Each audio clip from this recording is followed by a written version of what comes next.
Hi everyone, this is Jacqueline from She Rises Studios, and welcome to Light the Torch ceremony where today we celebrate not just one powerful release, but two.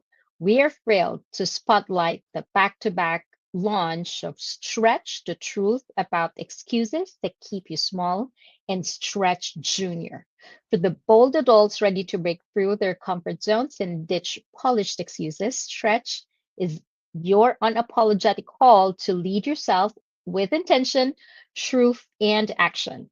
And for the next generation of leaders, Stretch Junior transforms those same neuroscience backed principles into a playbook for tweens and teens, giving them tools to overcome fear, build confidence, and speak up their courage. So now let's welcome our 9-time bestseller, Amazon International bestseller, and performance coach, Michelle Kline. Hi, Michelle. How are you doing? Good. Thank you, Jacqueline, for having me. How are you? I'm awesome and I'm so excited. This is just so wonderful. We your these two books, very amazing performance because you are a performance coach, but amazing that in a short period of time you become a 9-time Amazon international best-selling author. Now, let's go ahead and dive into Stretch. What inspired you to write Stretch? Why Stretch?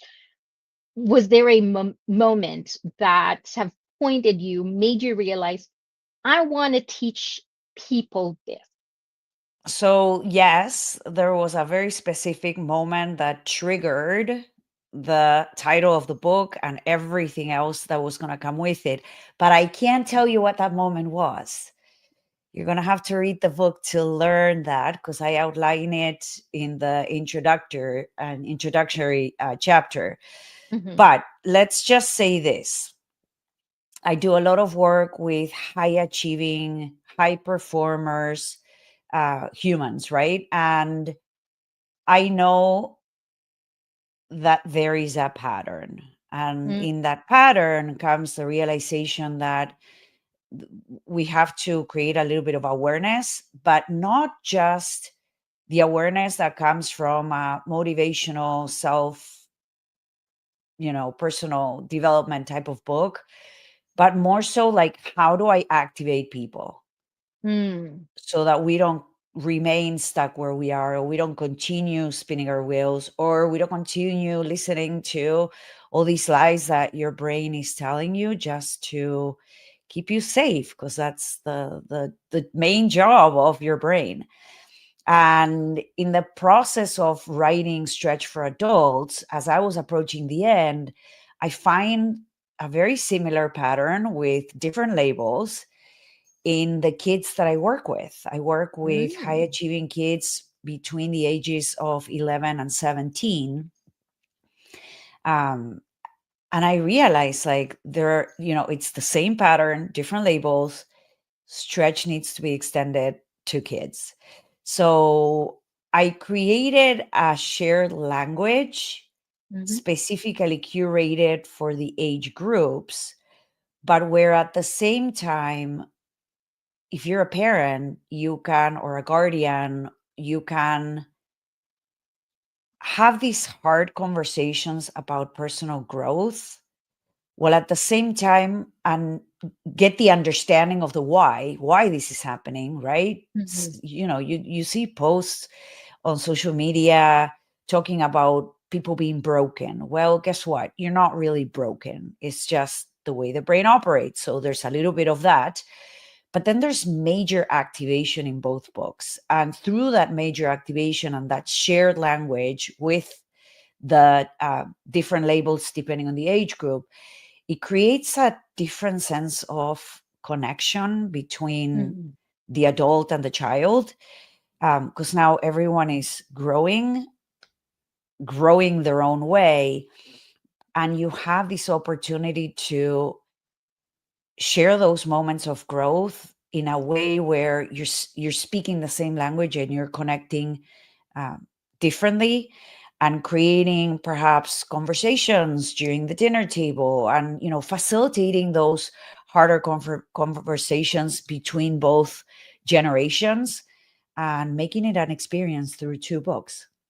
That's very interesting. And before I go to these hard conversations that you were talking about, it's very interesting that you mentioned earlier the lies that we tell ourselves.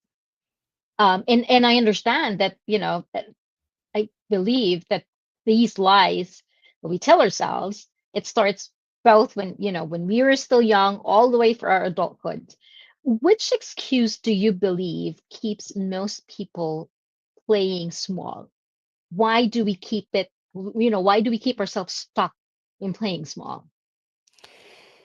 There are so many, right? Now, if I had to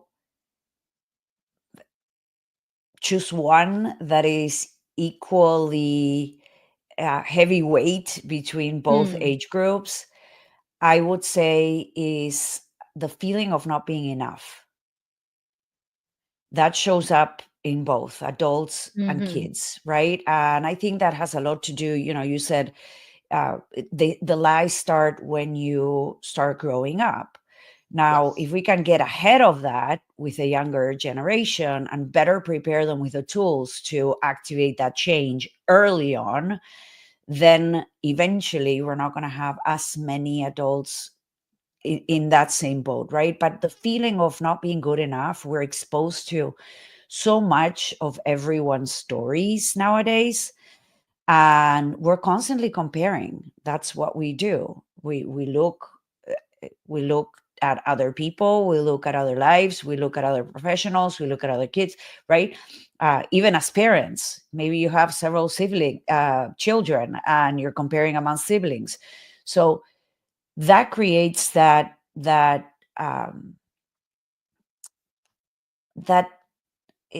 being that sense of being different, but at Mm-hmm. the same time an urge to be more. And the reality is you don't know what's underneath the surface. You don't know what took that person to get there. And I think that's where we mostly miss the mark, right? When we hit that comparison button and without recognizing that there is a lot more that we are unaware of, we still go into that spiral, and we are okay with beating ourselves up, thinking I'm not good enough. Good enough based on who? Based on what? Right? So this book challenges that thought for sure.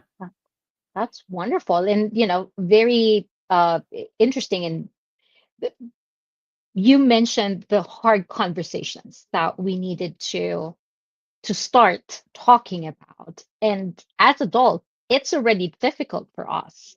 Um, all the more when parents decide to let's go ahead and start talking about this to our teens. For teens and preteens, what is one science-backed tool you think they can use and parents can start teaching them, this tool that they can use to calm fear or pressure in the moment? Both books are packed with tips, with activities, and the activities will move you through a specific rhythm.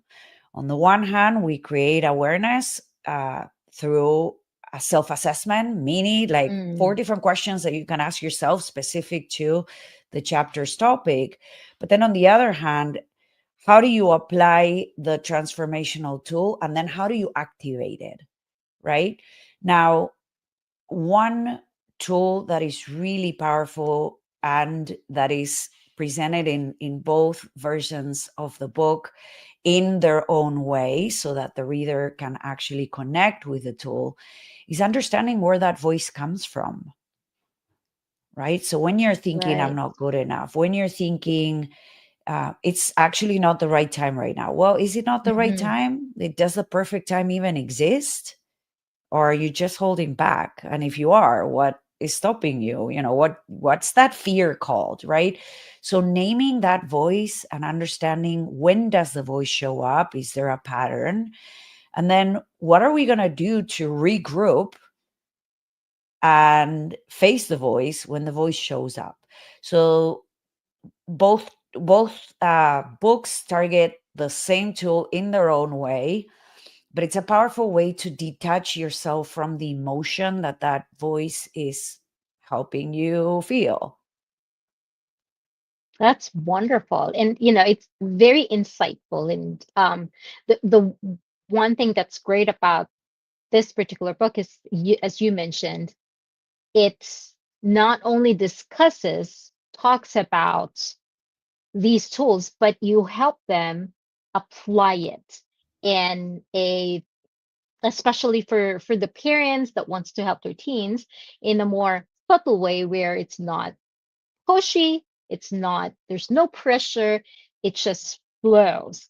In your own experience, though, what do you think was the most difficult or the most, yeah, I guess excuse? Was it I'm not ready right now or I don't have time right now? Well, it depends, because that's something that, like, the I don't have time shows up in both age groups for sure. And this is Mm-hmm. all from my experience working with different clients, right? I don't have time is, again, it's like fear in disguise. Time, really? Like, or are you procrastinating? Why are you Mm-hmm. procrastinating? Big time in teens. Is it that, what evidence do you have? Is it fear? Is it the fact that you're not organized enough? Then that's something that we can work with. Let's get organized, right? Is it that you don't have the interest, you don't have the motivation? How do you pierce through? I think that shows up in teens and preteens that way. For adults, when it comes to the I don't have time, it's a little bit different. It's more Mm, of, where do your priorities lie? And a right. kid may not necessarily understand this very well, so it's explained in the book. But the adult will get this picture immediately, right? Like, are you aligned? What's your why? Let's go there. That's great. That's great. And it's that's true. We have different reasons. It boils down to that same phrase, but we have to go deeper and understand what is the reason, what's the root cause, why are you saying I don't have time? Now, you wrote these two books to influence how people lead themselves and their families. What impact do you hope this work creates globally? I hope that people get activated. I am going to be brutally honest, Jacqueline. It is crazy to see how people are burning out. And Mm, like I said, maybe it's because I work with high achievers and high performers, people that have their hands on many things, kids that participate in many sports on a high level, or that are academically driven, or that do performing arts, right? Whatever it is, we're building a world that is powered by a hamster wheel. So my desire with this is, let's pause for a moment, create that time to reflect, and reignite that passion for what really moves you, but then activate. Because it's very mhm. easy to grab a book that will motivate you and that has pretty quotes and all the things. But there aren't that many books out there that will actually activate you. Yes. And then, while activating you, provide you with a step by step. This is one tiny move that you can take, right? The whole point behind stretch is, what is you don't stretch a rubber band from like 0 to 100 because it may snap. Well, what are some micro moves that you Yes. can make, and what do those micro moves look and feel like, so that you're better prepared, right? How do you test it? Test the theory. I always push people to do that. Just test the theory. Don't take what I'm saying. I gave you the explanation, right? I am helping you see a different point of view. Now go out there and test the theory. And you can test the theory when you have the tools, when you have a bit of a guidance step by step. That's what breaks through that motivation that some books will give you. That's wonderful. I love that the illustration about the rubber band. You stretch it a little, not to its breaking point, to test how far you can go. To close us up here, when how does a person know that they've been activated, that they are finally on their right? When you test one tool and you see the results, that is what's going to propel you to take the next step. Right? You are helping your brain believe that it's okay. You don't have to protect me. We did this. We can do it again. And then Mhm. again is a little taller bridge or a little longer bridge, right? And the more of those little bridges that you cross, the stronger and stronger your mindset will get. And now you know. You're going to feel it. That's You're wonderful. going to see the That's results. You're going to wonderful. see the outcome. I love that. One tool at a time. Just do one tool at a time. That's great. Well, Michelle, thank you so much for joining us, for giving us these two books, awesome books, just in time for Thanksgiving. It truly, as you've mentioned, growth doesn't happen when we are comfortable. It happens when we stretch. Brave, messy, curious, and fully alive, fully activated. So, for everyone joining us today, please grab your copies on Amazon. Both Stretch and Stretch Junior are now available, and let the stretching begin. Thanks again, Michelle, and thanks everyone for joining me Thank today. you, Jacqueline. Have a great day.